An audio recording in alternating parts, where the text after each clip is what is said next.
Welcome everyone, this is your Prof Next Door at tayo po ngayon ay nandito sa SVD Farm ng Tagaytay at samahan niyo po kami para bisitahin at mag-ikot-ikot dito sa loob ng farm.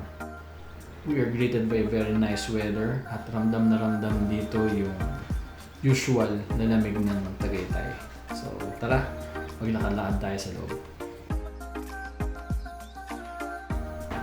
As I have said, the SVD farm is located in Tagaytay City and the good thing is the entrance is free.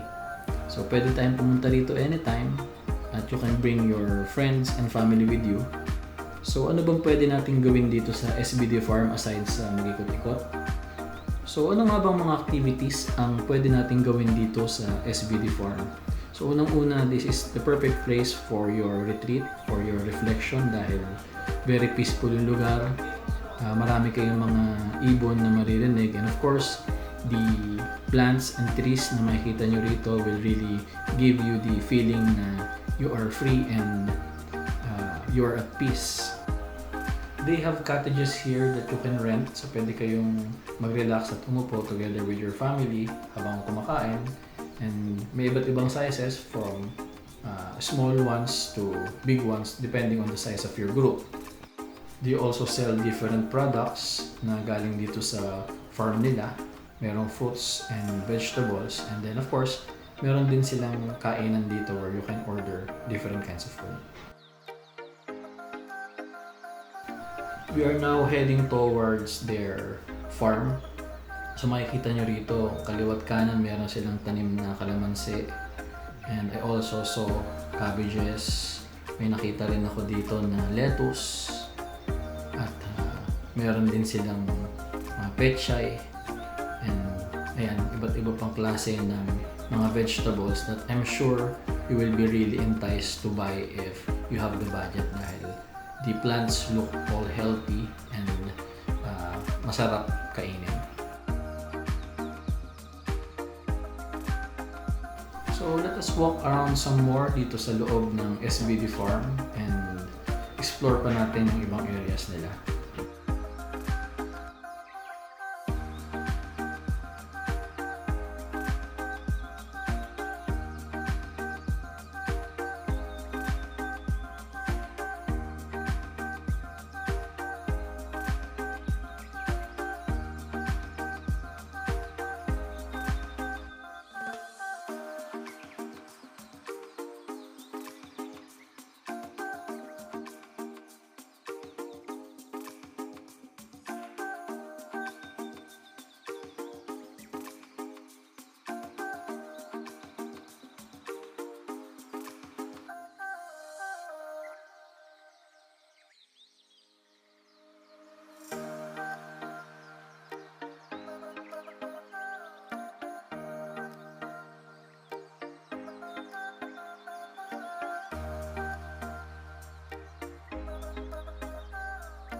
The last area that we will explore is their chapel.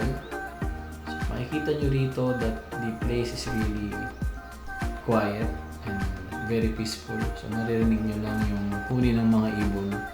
And it's really a perfect place if you want to have some reflection, if you want to reconnect with your spiritual side. So this is the place to be.